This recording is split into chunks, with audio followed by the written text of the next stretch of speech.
বাংলাদেশের যোগাযোগ ব্যবস্থার দুটো সবচেয়ে গুরুত্বপূর্ণ ধমনী হল পদ্মা সেতু আর যমুনা সেতু। পদ্মা সেতু বাংলাদেশ নিজের টাকায় তৈরি করে সারা বিশ্বকে চমকে দিয়েছিল। সেটা ছিল জাতীয় গর্বের বিষয়। কিন্তু একটা পদ্মা সেতু দিয়ে কি দক্ষিণ পশ্চিমাঞ্চলের পুরো যোগাযোগ চাহিদা মেটানো সম্ভব?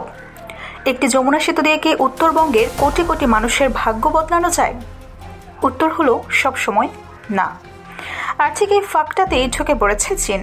চীনের সরাসরি অর্থায়নে এখন পদ্মা সেতু দ্বিতীয় এবং যমুনা সেতু দ্বিতীয় নির্মাণের পরিকল্পনা এগিয়ে চলছে।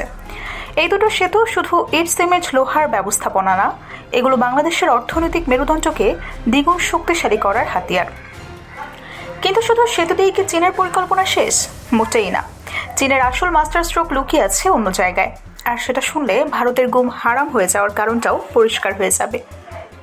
তিস্তা, এই একটি শব্দ উচ্চারণ করলেই বাংলাদেশ ভারত সম্পর্কের সবচেয়ে স্পর্শকাতর অধ্যায় খুলে যায়। দশকের পর দশক ধরে বাংলাদেশ ভারতের কাছে তিস্তার পানির ন্যায্য হিসাব চেয়ে আসছে, কিন্তু প্রতিবারই ভারত টালবাহানা করেছে। পশ্চিমবঙ্গের মুখ্যমন্ত্রীর আপত্তির অজুহাতে কেন্দ্রীয় সরকার এড়িয়ে গেছে। আর এদিকে প্রতি বছর বর্ষাকালে গজলডোবা ব্যারেজের সব গেট খুলে দিয়ে বাংলাদেশের উত্তরাঞ্চলকে পানিতে ডুবিয়ে দেওয়া হয়েছে। শুকনো মৌসুমে পানি আটকে রেখে মরুভূমি বানানো হয়েছে। বাংলাদেশের কোটি কোটি মানুষ এই পানি রাজনীতির শিকার হয়েছেন বছরের পর বছর ধরে। আর এখন চীন ঠিক সেই তিস্তায় হাত দিয়ে যাচ্ছে। তিস্তা মহাপরিকল্পনায় $বিলিয়ন বিনিয়োগের প্রস্তাব নিয়ে এসেছে বেইজিং। এই প্রকল্প বাস্তবায়ন হলে নদী শাসন, বন্যা নিয়ন্ত্রণ এবং পানি সংরক্ষণের এমন একটি ব্যবস্থা তৈরি হবে যেটা ভারতের একতরফা পানি আগ্রাসনকে অনেকটাই রুখে দিতে পারবে। এবার ভাবুন, ভারত কেন এতটা অস্বস্তিতে আছে সেটা কি পরিষ্কার হচ্ছে? তিস্তা শুধু একটি নদী না, এটা বাংলাদেশ ভারত সম্পর্কের সবচেয়ে বড় লিভারেজ পয়েন্ট ছিল ভারতের হাতে। চীন সেই লিভারেজটাই কেড়ে নিতে চলেছে। কিন্তু ভাবলে ভুল হবে যে গল্পটা শুধু সেতু আর নদী নিয়ে, আসল চমক এখনো বাকি। বাংলাদেশের সামরিক খাতে যা ঘটতে যাচ্ছে সেটা দক্ষিণ এশিয়ার সামরিক ভারসাম্যে একটা বড় ধাক্কা। শুরু করা যাক আকাশ থেকে। বাংলাদেশ বিমান বাহিনী চীনের কাছ থেকে 24টি J-10C ফাইটার জেট কেনার পরিকল্পনা করছে। J-10C কি জিনিস সেটা একটু বুঝে নেওয়া দরকার। এটি একটি সিঙ্গেল ইঞ্জিন মাল্টিরোল ফাইটার, শব্দের দ্বিগুণ গতিতে উঠতে পারে, চীনের সবচেয়ে উন্নত beyond visual range missile PL-15 বহন করতে সক্ষম, যার পাল্লা 300 থেকে 350 কিলোমিটার। অনেক সামরিক বিশ্লেষক এটিকে ফ্রান্সের রাফায়েল ফাইটারের সমকক্ষ বলেই মনে করেন। এখন বাংলাদেশের বিমান বাহিনীতে এই মানের 24টি যুদ্ধ বিমান যুক্ত হলে আকাশ প্রতিরক্ষার ছবিটা পুরোপুরি বদলে যাবে।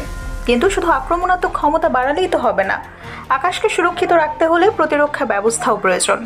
আর সেখানেও চীন একটি বড় প্রস্তাব রেখেছে। বর্তমানে বাংলাদেশের আকাশ প্রতিরক্ষা ব্যবস্থা মূলত নির্ভর করছে চীনের তৈরি FM-90 সিস্টেমের ওপর। এটি একটি ভেরি শর্ট রেঞ্জ সিস্টেম, যার কার্যকর পরিসর মাত্র 15 কিলোমিটার। আধুনিক যুদ্ধে যেখানে ক্রুজ মিসাইল এবং স্টেলথ বিমান শত শত কিলোমিটার দূর থেকে আঘাত আনতে পারে, সেখানে 15 কিলোমিটারের প্রতিরক্ষা ব্যবস্থা প্রায় অর্থহীন। এই ঘাটতি পূরণ করতে চীন অফার করেছে HQ-9B এয়ার ডিফেন্স সিস্টেম। এর পাল্লা 260 থেকে 300 কিলোমিটার। রাশিয়ার বিখ্যাত S-400 এর সঙ্গে এটির তুলনা করা হয়। এখানে একটি বিষয় পরিষ্কার করা দরকার। সোশ্যাল মিডিয়ায় অনেকেই দাবি করেন যে 2019 সালে বালাকোট হামলার পর পাকিস্তান HQ-9 ব্যবহার করে ভারতীয় বিমান ভূপাতিত হয়েছিল।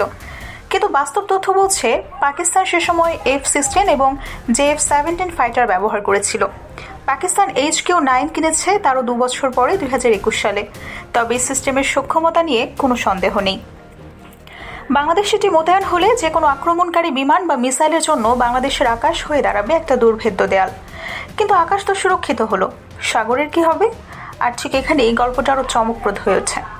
বঙ্গোপসাগর, বাংলাদেশের আন্তর্জাতিক বাণিজ্যের সিংহভাগ এই সমুদ্র পথেই আসে।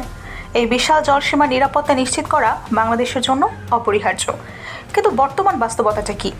বাংলাদেশ নৌবাহিনীর হাতে আছে মাত্র 2টো সাবমেরিন, তাও মিং ক্লাসের পুরনো প্রজন্মের। অন্যদিকে মিয়ানমারের হাতে 3টি অত্যাধুনিক সাবমেরিন আর ভারতের কাছে 1 ডজনেরও বেশি।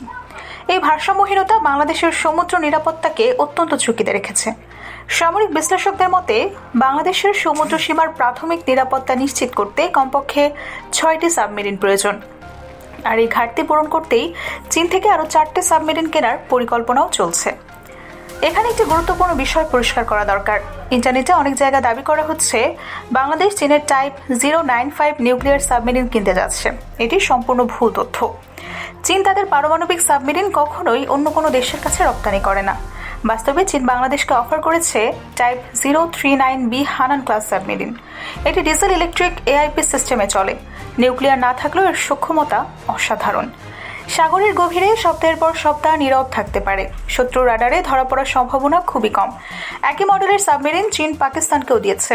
এই 4টি সাবমেরিন যুক্ত হলে বাংলাদেশ নৌবাহিনীর সাবমেরিন বহর দাঁড়াবে 6টিতে, যা বঙ্গোপসাগরে একটি শক্তিশালী প্রতিরোধ ক্ষমতাও তৈরি করবে। এবার আসি স্থল বাহিনীর কথায়। বাংলাদেশ সেনাবাহিনীর জন্য চীন থেকে আসছে 44টি VT5 লাইট অ্যাটাক ট্যাঙ্ক। এখানে একটি চমৎকার কৌশলগত সিদ্ধান্ত আছে। বাংলাদেশের ভূগোল বুঝলেই এই সিদ্ধান্তের যৌক্তিকতা বোঝা যায়। বাংলাদেশের বেশিরভাগ এলাকা নদী বিধৌত, নিচু, কাদামাটি সমৃদ্ধ। এখানে আমেরিকার M1 আব্রামস বা রাশিয়ার T-90 এর মতো 60-70 টন ওজনের ভারী ট্যাঙ্ক চালানো প্রায় অসম্ভব।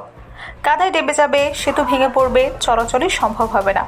কিন্তু VT5 এর ওজন মাত্র 33 থেকে 36 টন, হালকা, দ্রুতগতি আর বাংলাদেশের ভূপ্রকৃতির জন্য একেবারেই উপযুক্ত। এটি শত্রুর ভারী ট্যাঙ্কের বিরুদ্ধে সরাসরি লড়াইয়ের চেয়ে দ্রুত আক্রমণ, পাল্টা আক্রমণ এবং নদী আক্রমণ করে শত্রুর পেছনে আঘাত করার কাজে বেশি কার্যকর। কিন্তু সবকিছু ছাপিয়ে যে খবরটা সত্যিকার অর্থে গেম চেঞ্জার হতে পারে, সেটা এখনো বলা হয়নি। চীনের সহায়তায় বাংলাদেশের মাটিতে তৈরি হতে যাচ্ছে একটি অত্যাধুনিক ড্রোন কারখানা। সম্ভাব্য অবস্থান বগুড়া অথবা মিরসরাই। এই একটি পদক্ষেপ বাংলাদেশের সামরিক সক্ষমতাকে এমন একটা পর্যায়ে নিয়ে যেতে পারে, যেটা 10 বছর আগেও কেউ কল্পনা করেনি। রাশিয়া ইউক্রেন যুদ্ধ প্রমাণ করে দিয়েছে যে আধুনিক যুদ্ধক্ষেত্রে একটি সস্তা অ্যাটাক ড্রোন 10 কোটি টাকার ট্যাঙ্কে ধ্বংস করতে পারে।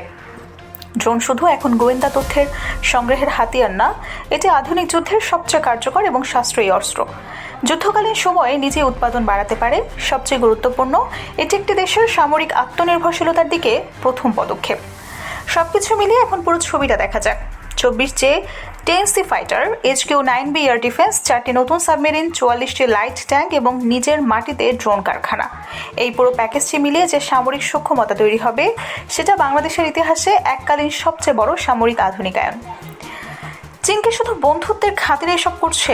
আন্তর্জাতিক রাজনীতির একটি চিরন্তন সত্য আছে, কোনো দেশ কোনো দেশের চিরস্থায়ী বন্ধু না, প্রতিটি দেশ নিজের স্বার্থই দেখে। তাহলে চীনের স্বার্থ কোথায়? পুরো পরিস্থিতিটা যদি একটা বাক্যে বলতে হয়, তাহলে বলতে হবে দক্ষিণ এশিয়ার দাবার বোর্ডে নতুন গুটি সাজানো হচ্ছে, আর বাংলাদেশ সেই খেলার কেন্দ্রবিন্দুতে। চীনের $1 বিলিয়ন, ভারতের উদ্বেগ এবং বাংলাদেশের সামরিক আধুনিকায়ন, এই 3টি উপাদান মিলিয়ে যে সমীকরণ তৈরি হচ্ছে, সেটা আগামী দশকে দক্ষিণ এশিয়ার ভূ রাজনীতির চেহারা সম্পূর্ণভাবেই বদলে দিতে পারে। এটা একটা সূচের উপর দিয়ে হাঁটার মতো কঠিন কাজ। বাংলাদেশকে পারবে সেই ভারসাম্য রক্ষা করতে, নাকি বড় দুই শক্তির টানাপোড়েনে নিজেই হারিয়ে যাবে?